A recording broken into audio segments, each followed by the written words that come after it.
হাজার বছরের প্রাচীন জটার দেউলের দেবোত্তর সম্পত্তি লুঠের জন্য ব্রিটিশ অফিসার স্মিথ মন্দিরের চূড়ায় অবস্থিত সোনার কলসের ওপর তোপ দাগার নির্দেশ দিলেন। শুধু ব্রিটিশরাই নয়, একসময় মগ ও পর্তুগিজ জলদস্যুরাও এই প্রাচীন মন্দিরের ওপর হামলা চালাতো শুধু এখানকার ধন সম্পদ লুট করার জন্য। বন্ধুরা, আমি কলকাতা থেকে প্রায় 53 কিলোমিটার দূরে মথুরাপুর রোড স্টেশনে চলে এসেছি।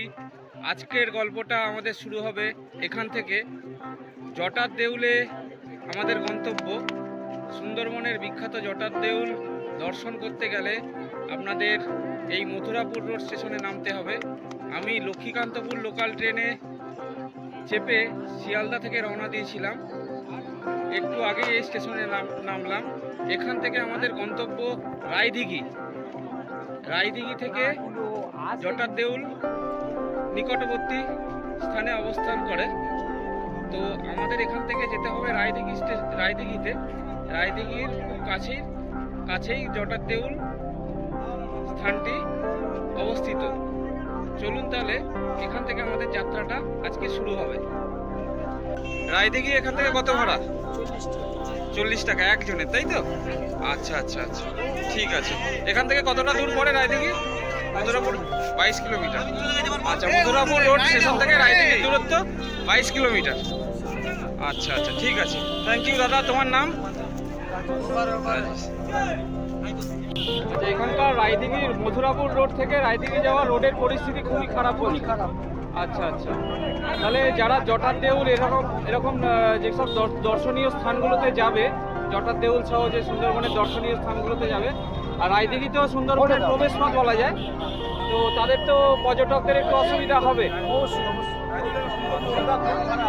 ঠিক আছে।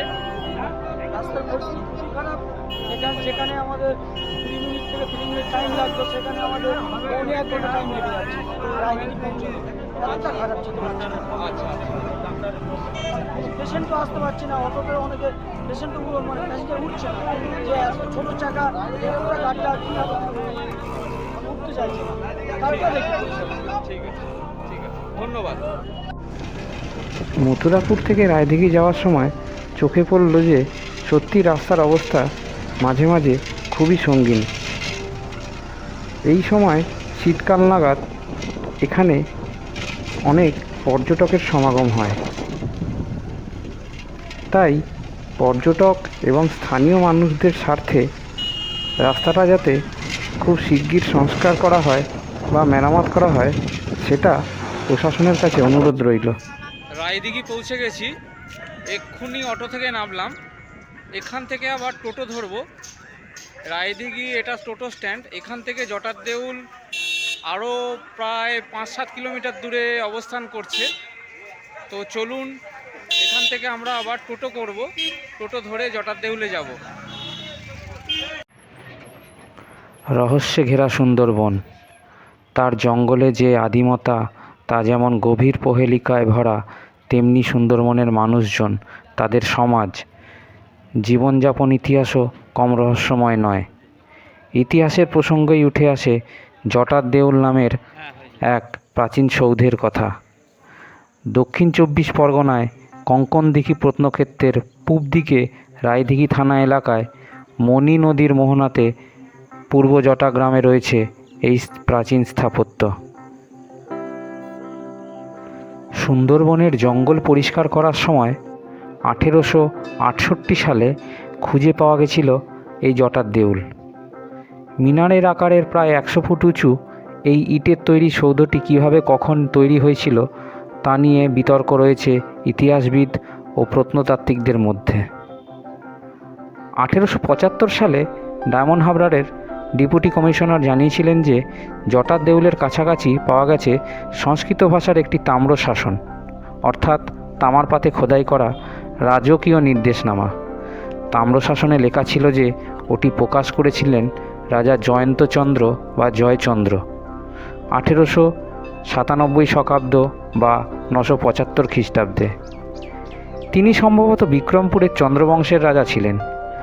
তাম্রশাসনটি এখন কোথায় আছে তা অবশ্য জানা যায় না। এই জটার দেউলটি কবে নাগাদ তৈরি হয়েছে তা নিয়ে বিভিন্ন ঐতিহাসিকদের মতে বিতর্ক আছে। কেউ কেউ মনে করেন যে এই রেক দেউলটি প্রায় 1000 বছরের প্রাচীন। তাম্রশাসন থেকে জানা যায় যে এই রেক দেউলটি তৈরি হয়েছিল 975 খ্রিস্টাব্দ নাগাদ। আবার ঐতিহাসিক সতীশচন্দ্র মিত্রের মতে এই রেক দেউলটি তৈরি হয়েছিল রাজা প্রতাপাদিত্যর সময়।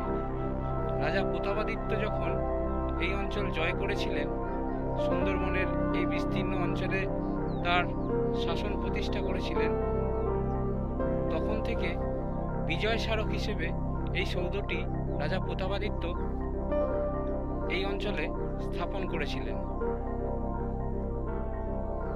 প্রখ্যাত শিক্ষাবিদ সতীশচন্দ্র মিত্র তার যশোর খুলনার ইতিহাস বইতে উল্লেখ করেছেন যে রাজা প্রতাপাদিত্য এই অঞ্চলে মোগলদের পরাজিত করার পর বিজয় স্মারক হিসেবে এই স্তম্ভটি নির্মাণ করেছিলেন।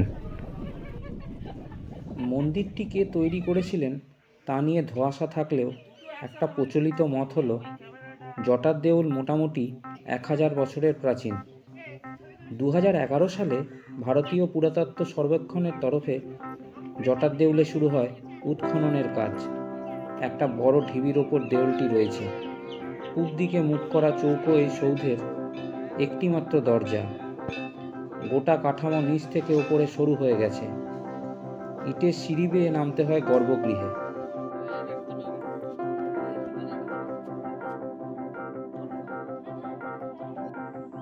জটার দেউলের নামকরণ নিয়েও এখানকার মানুষদের বিভিন্ন মতামত প্রচলিত আছে। কেউ কেউ মনে করেন যে একটি নরখাদক জটাধারী বাঘ এইখানটায় একসময় ঘুরে বেড়াতো, তো সেই সময় থেকে এই স্থানের নাম হয়েছে জটার দেউল। আবার অনেকের মতে মহাদেব যেহেতু জটাধারী, তাই এই স্থানটিকে জটার দেউল হিসেবে এখানকার বাসিন্দারা অনেক দিন ধরে জেনে আসছে। পঞ্চরথ ভিত্তির একটিমাত্র শিখরের কাঠামো উত্তর ভারতের অনেক মন্দিরেই দেখা যায়। আবার দেউলের সামনে মাটির নিচ থেকে আবিষ্কার করা হয়েছে কিছু ইটের কাঠামো, যার থেকে কেউ কেউ ধারণা করেন উড়িষ্যার রেক দেউলের মতো এরও সামনে জগমোহন শৈলীর কাঠামো ছিল। দেউলের আশেপাশে খনন করে পাথর ও ধাতুর কিছু মূর্তি পাওয়া গেছে। আছে মানতের কিছু দেবদেবীর পোড়ামাটির মূর্তি। কাছে পিঠে শুঙ্গ কুষাণ পর্তুগিজদের মুদ্রা, হাতির দাঁতও পাওয়া গেছে। শোনা যায় যে এই মন্দিরের দেবত্ব সম্পত্তি লুট করার জন্য মুঘল, ব্রিটিশ সহ বিভিন্ন জলদস্যুরা এই মন্দিরের ওপর অনেকবার আক্রমণ চালিয়েছে। সালটা 1868। এই অঞ্চলের কালেক্টর হয়ে আসলেন ব্রিটিশ অফিসার স্মিথ। ব্রিটিশদের কাছে অনেক দিন ধরে খবর ছিল যে এই মন্দিরের চূড়ায় একটি সোনার কলস সহ দুষ্প্রাপ্য রত্ন শোভিত আছে। মন্দিরের সোনার কলস সহ দুষ্প্রাপ্য জিনিস হরণ করার জন্য কালেক্টর স্মিথ সহ ব্রিটিশ বাহিনী একদিন দ্বিপ্রহরে গ্রামে আসলেন। গ্রামবাসীদের সামনে স্মিথ মন্দিরের চূড়া তোপ দেগে উড়িয়ে দেওয়ার নির্দেশ দিলেন। এরপর তোপ দাগা হলো।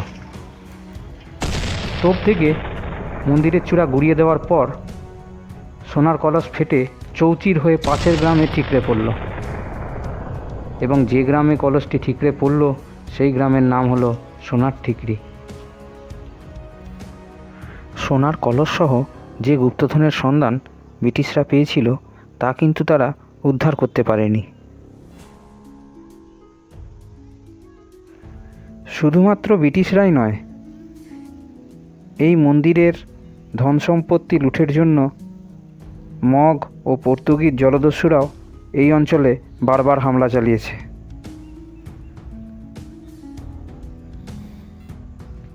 আবার এও শোনা যায় যে মগ ও পর্তুগিজ জলদস্যুরা এই মন্দির সৌধটিকে একসময় ওয়াচ টাওয়ার হিসেবে ব্যবহার করত।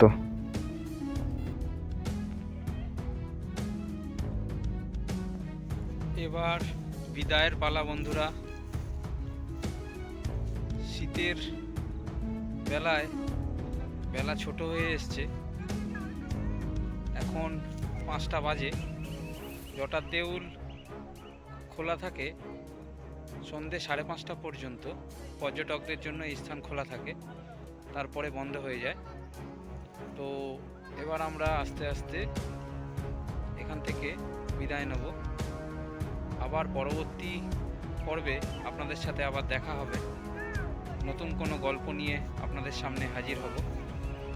এবার বিদায়, আবার আপনাদের সাথে দেখা হবে পরবর্তী পর্বে। আপনারা ভালো থাকবেন, সুস্থ থাকবেন।